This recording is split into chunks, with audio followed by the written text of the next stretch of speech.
Hello everyone, welcome back to my channel Maths Mania. I am Anuja, your math teacher. I hope आप लोगों को मेरे videos अच्छे लग रहे होंगे। मेरे चैनल को अपने फ्रेंड्स के साथ भी शेयर कीजिए जिससे वो लोग भी इसका फ़ायदा उठाएं। अपने फ्रेंड्स से बोलिए कि सब्सक्राइब करें मेरे चैनल को। और आप लोग कोई भी टॉपिक मुझसे पूछना चाहते हो तो आप लोग कमेंट बॉक्स में बता सकते हैं। कोई चैप्टर नहीं समझ में आ रहा हो, कोई क्वेश्चन से प्रॉब्लम हो, I will solve it out. चलिए, हमारा आज का टॉपिक है डायरेक्ट एंड इनडायरेक्ट वेरिएशन, और इसको चेन रूल भी कहते हैं। अब डायरेक्ट एंड इनडायरेक्ट वेरिएशन ये ज़्यादातर चैप्टर है वैसे 8th और 9th के स्टूडेंट्स का, बट ये भी अगेन वही इम्पोर्टेंट चैप्टर है कंपटीशन वाले बच्चों के लिए। बहुत ज़्यादा पूछा जाता है इसका सवाल। ठीक है, अब हम समझेंगे कि ये क्या है और इसे कैसे सॉल्व करना है। कुछ स्टेप्स मैंने आपके लिए बनाए हैं, होप आपको इससे फ़ायदा हो। चलिए देखते हैं हम लोग इसे कैसे करेंगे। सबसे पहले हम इसमें देखेंगे कि जो डायरेक्ट वेरिएशन और इनडायरेक्ट वेरिएशन है ये है क्या। हमने इसमें ये देखना है कि कोई भी दो क्वांटिटी आपको गिवन है क्वेश्चन में। अगर दो क्वांटिटी गिवन है, वो कुछ भी हो सकती हैं। वो कुछ कॉस्ट हो सकती है, कुछ मेन हो सकते हैं, कुछ टॉयज हो सकते हैं, वट कोई भी चीज़ हो सकती है। दो भी हो सकती है, तीन भी हो सकती है। First we will discuss about two, फिर बाद में हम तीन की बात करेंगे। पहले हम चेन रूल पढ़ेंगे दो क्वांटिटीज़ के लिए। पहला आता है हमारा डायरेक्ट वेरिएशन। अब डायरेक्ट वेरिएशन होता है जब आपके लिए कोई चीज़ ना, किन्हीं दो चीज़ों में कुछ हम कोई चीज़ बढ़ रही है तो दूसरी भी बढ़ रही है, अगर पहली घट रही है तो दूसरी भी घट रही है। ऐसे आप सिंपल याद रखो कि कोई अगर क्वांटिटी x है, अगर वो इंक्रीज होती है देन उसके साथ जो दूसरी क्वांटिटी y है वो भी इंक्रीज होनी चाहिए, तो हम कहेंगे कि ये डायरेक्ट वेरिएशन का क्वेश्चन है।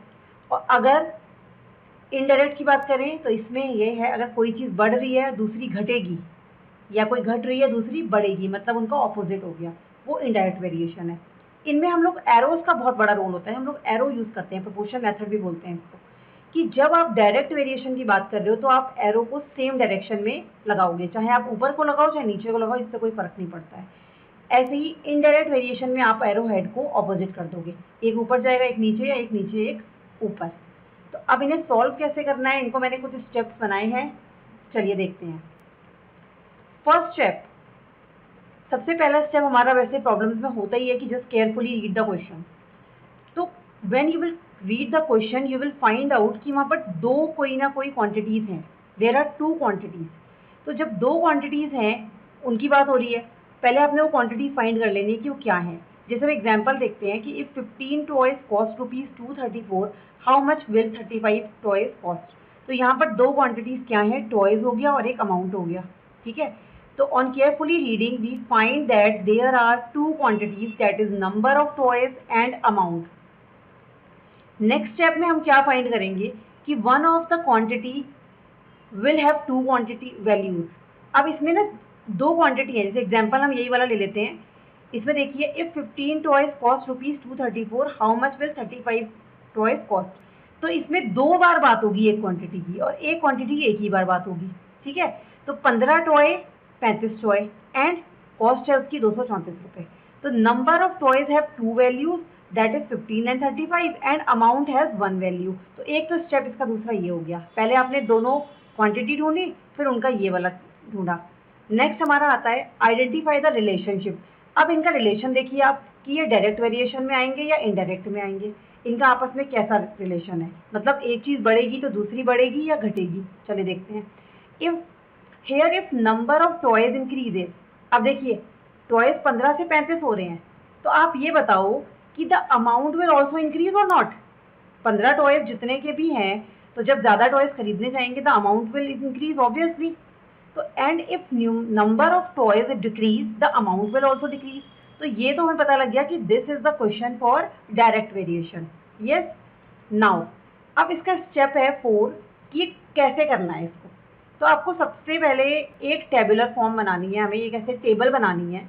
इसमें आपने दोनों क्वांटिटीज़ लिख देनी है जो हमने फर्स्ट स्टेप में ढूंढी है, नंबर ऑफ टॉयज और अमाउंट। फिर जो नंबर ऑफ टॉयज का हमने दो बार देखे 15 और 35, वो लिख दिए। अब 15 टॉयज के लिए अमाउंट कितना था वो लिख दिया। अब हमें 35 टॉय का अमाउंट निकालना है, उसको हमने मान लिया x, let it be x। अब हमने ये देख लिया था लास्ट स्टेप में, लास्ट स्लाइड में, कि the question is for direct inverse. तो ये डायरेक्ट वेरिएशन का जब क्वेश्चन आ रहा है तो डायरेक्ट वेरिएशन में हमने क्या करने हैं, एरो लगाने हैं सेम डायरेक्शन में। ये मैं आपको बता चुकी हूँ। जब सेम डायरेक्शन में एरो लगाने हैं तो ये सॉल्व कैसे करना है वो अगले स्टेप में पढ़ेंगे। पहले ये जरा रीड करिए इसको। Since this is a case of direct variation, write the known and unknown numbers in tabular form. We have done it. And draw two arrows in same direction. In case of indirect variation, draw arrows in opposite direction. अब अगर ये question indirect variation का होता हम एक arrow इस पे उल्टा कर देते, ठीक है। If does not matter in which direction you draw the arrow as long as they are in the same direction. Clear है? नेक्स्ट, अब ये देखिए क्वेश्चन कैसे फाइनली सॉल्व होगा। स्टेप 5 में आ गए। हमने टेबुलर फॉर्म बना ली। We have written all both the quantities 15, 234, 35 x. Arrow जो बनेगा हमारा सेम डायरेक्शन में बनेगा। This is of direct variation question. अब इसको सॉल्व कैसे करते हैं? Write the number in ratio form. पहले इसको रेशो या फ्रैक्शनल फॉर्म कह सकते हैं। रेशो फॉर्म में लिखेंगे 15:35 इज इक्वल्स टू 234:x। अब मोस्ट इंपॉर्टेंट थिंग कि जहां एरो हेड है वो वाली टर्म डिनोमिनेटर में आएगी। बस सबसे ज़्यादा इंपॉर्टेंट यही है। जहाँ एरो हेड है मतलब 35 डिनोमिनेटर में आएगा, यहाँ पर x डिनोमिनेटर में आएगा। बाकी तो कैलकुलेशन आप कर लोगे। क्रॉस मल्टीप्लाई कीजिए 15 into x 15x is equals to 35 into 234।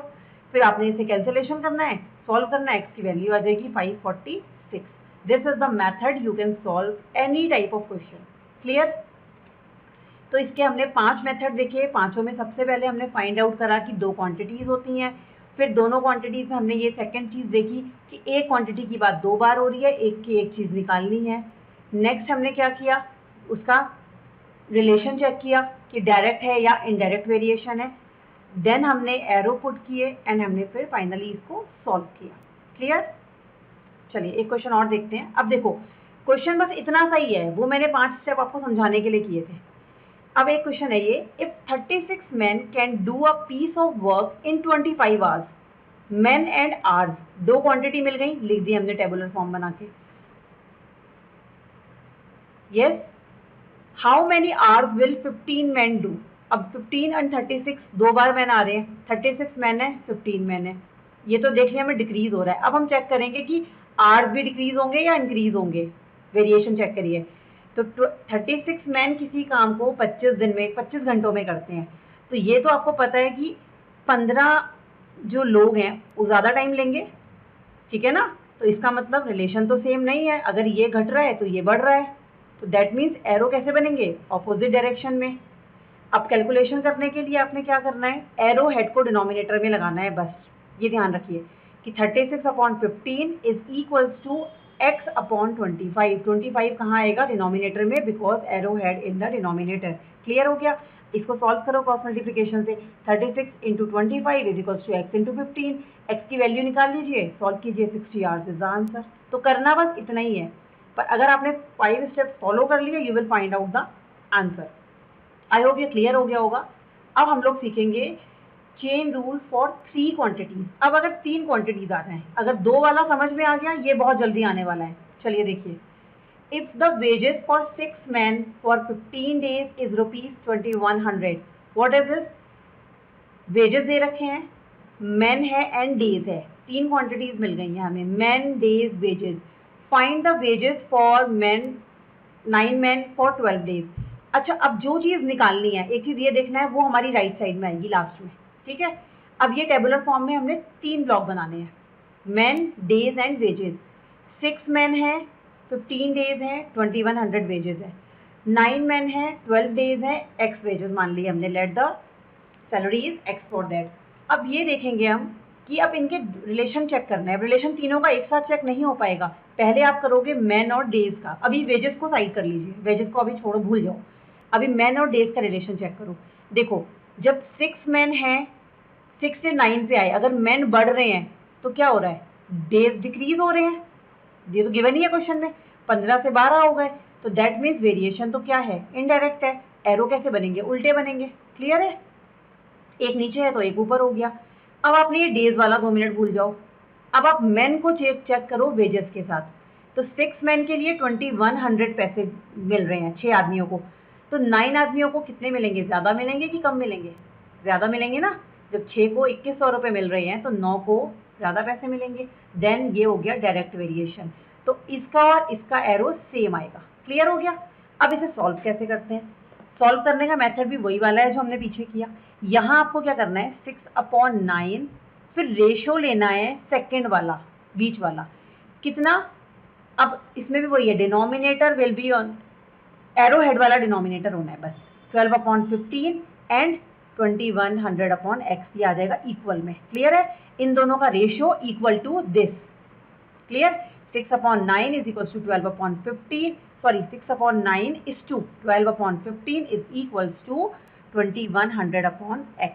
अब इसे सॉल्व कीजिए। 6/9 होल अपॉन 12/15 ये डिवाइड कर दो, फिर ये हो जाएगा मल्टीप्लाई करके रेसिप्रोकल, 15 ऊपर 12 नीचे। सॉल्व कीजिए, x की वैल्यू निकालनी है। x उधर गया, 6 15 नीचे आ गए, 9 एंड 12 डिवाइड में ऊपर चले गए, तो 2100 इंटू 9 इंटू 12/6 इंटू 15।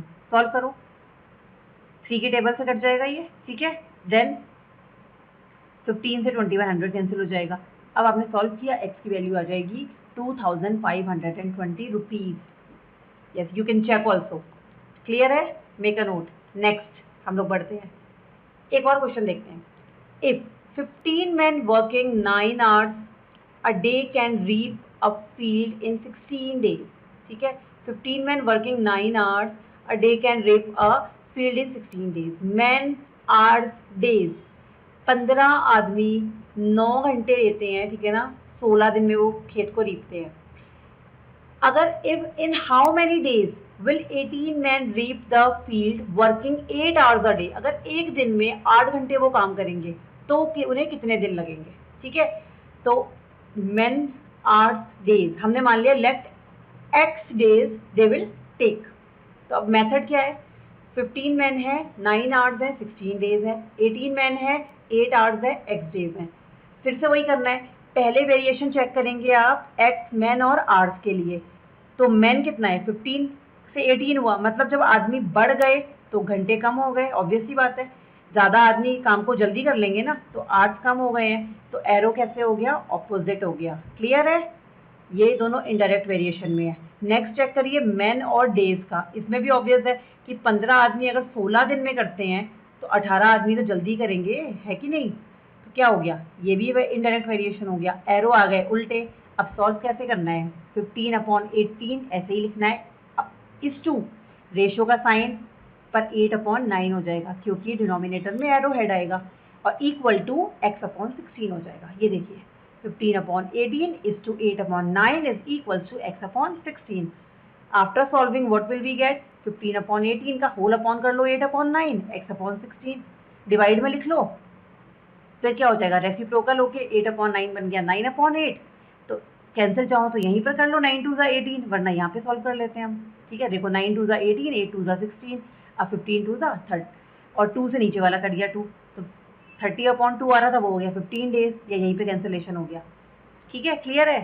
तो क्या क्या हमने देखना है, पहले क्वांटिटीज चेक करनी है, then we have to find what is the relationship between them, direct है कि इनवर्स है, और मोस्ट इंपॉर्टेंट थिंग कि जो डिनोमिनेटर में आएगा that will be the arrow head. Clear हो गया। चलिए, दैट्स इट। आई होप आप लोगों को पसंद आ गया होगा ये चैनल लेक्चर। नहीं आता है तो वीडियो को 2-3 बार देखो, और कोई डाउट है, कोई चीज़ नहीं समझ में आती है, आप मुझे कमेंट में बता सकते हैं। ठीक है। Subscribe my channel again and again, I am saying this, like and share my videos. ठीक है। Okay, bye bye, take care, keep practicing, keep learning.